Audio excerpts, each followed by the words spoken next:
Hello everyone. So today we are going to study about a lot of things today. In this section I'm just going to work on how to go for routing in Laravel. Fine. So with this concept I'm just logging in onto my server and starting the php artisan serve command with host from 0.0.0.0 minus port if you want to specify any port. So this indicates that I can open my web server from anywhere around the world. Minus port 0.0.0 means I can open it from anywhere around the world. So I'm just going with my server, and you can see my Laravel application is live, fine, with live IP address, fine. Okay, so also I'm just opening the same project from my Visual Studio Code, and let's start typing with FTP server. So I have connected my Visual Studio Code with FTP and I'm typing it right now, just specifying one more thing over here, and that is /employee. You can see I am if Laravel finds /employee onto its address browser, find the function that is going to execute is nothing but I'm just returning a simple string, and that is nothing but hello world. Fine.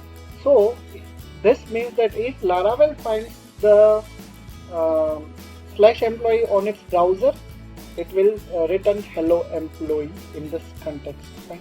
Let's see and run it. Oh, I might have forgotten the semicolon over here. Okay. So putting it up, saving it up, and let's see. Okay, so you can now see the hello employee is now shown in the browser. Okay, so this was pretty much easy.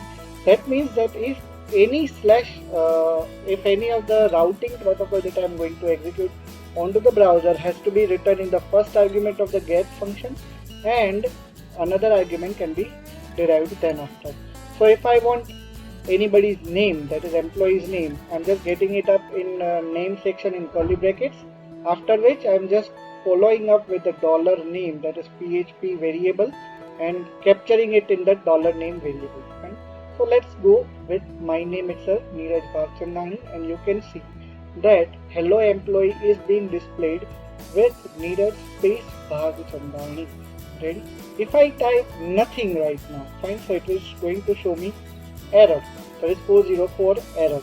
Why? Because it is compulsory to define a name. Fine. But what if I don't want to provide a name and still want to print it?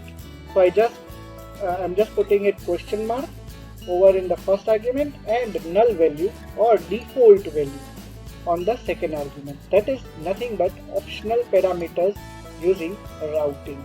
So if I now do not type any name, it says hello employee and the null value is getting displayed. Fine. So these are nothing but optional parameters. Fine. You can define optional parameters if you wish.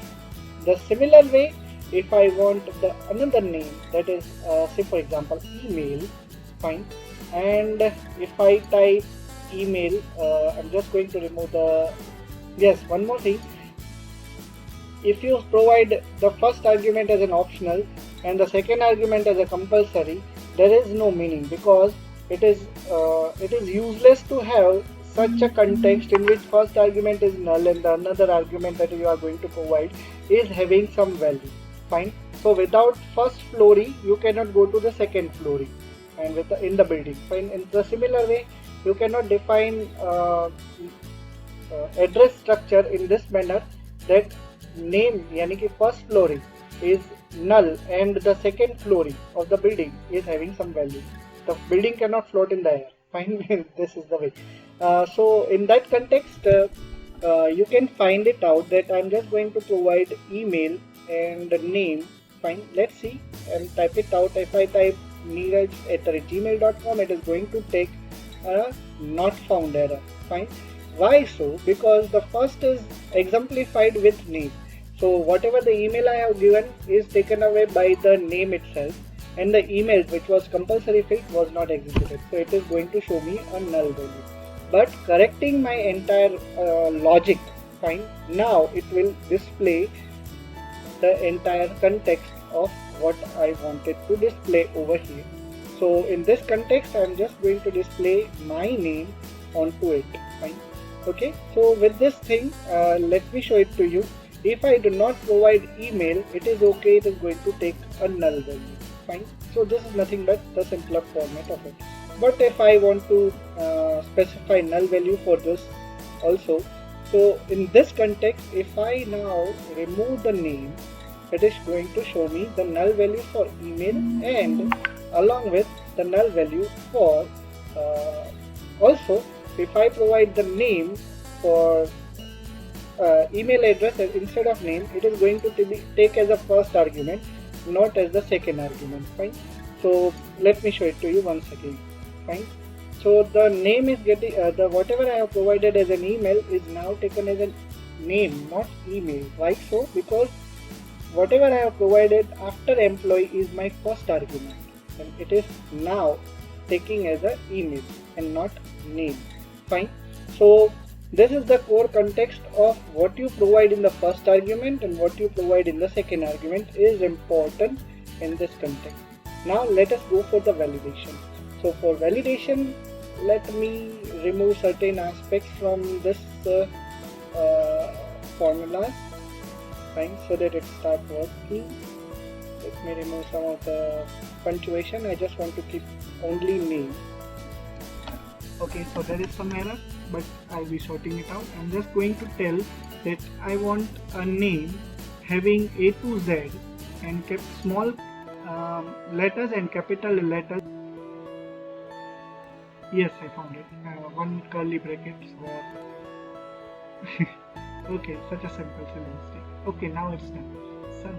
So with this context, I just wanted to show it to you that with /s now instead of space, I'm just using /s. Fine, and then also it is working because it represents space itself. Fine. So in that context, if you want space, you can define space. If you do not want space, you can define /s. Fine. It both have two intercepts. Okay. So now let's go with optional parameters also, which I wanted to give it to you all people. But before that, let's go with email. I'm just going to type $email, and now just typing it email over here. $email.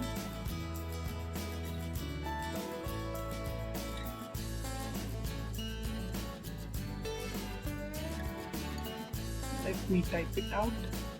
$email. Okay, I think so. It's going to be very good in this context.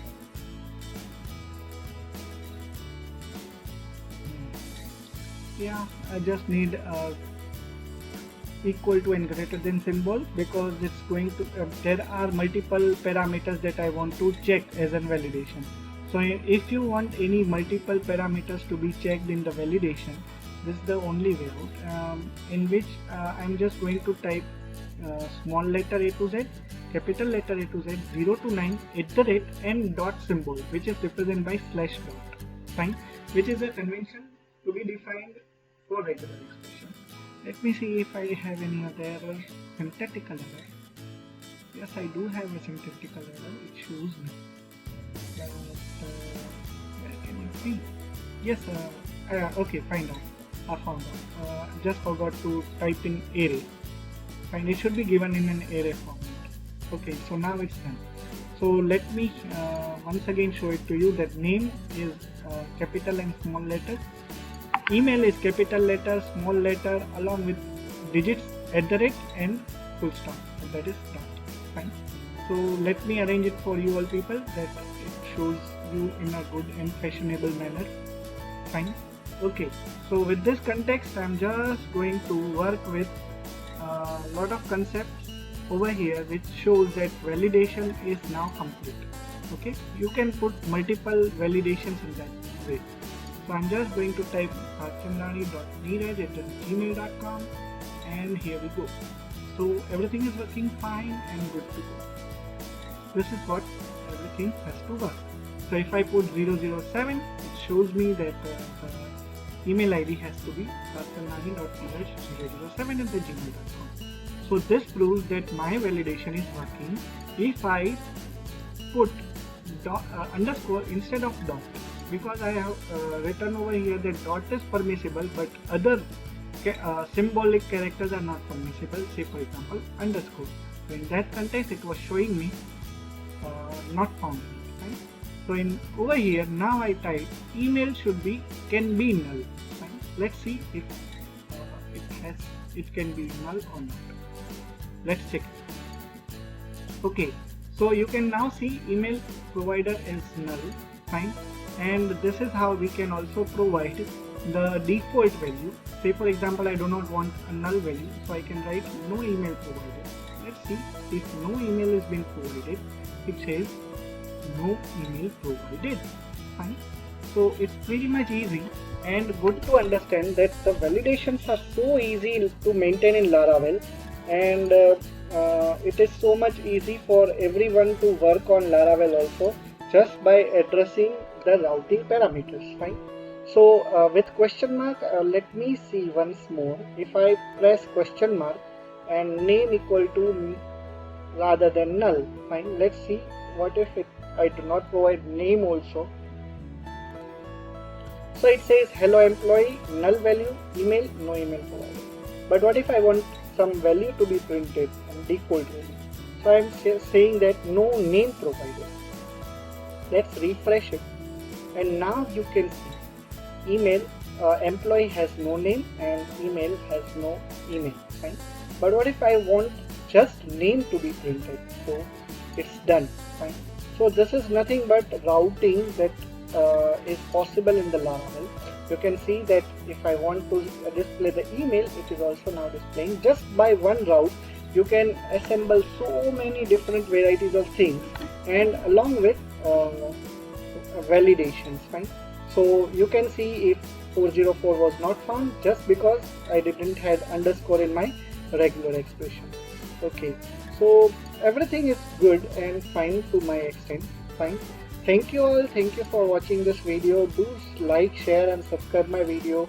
Also keep watching this Laravel sequence. If possible, I will be posting it to you all people on this platform itself. If you have any doubt, do comment me in the comment section. Thank you very much. Bye bye.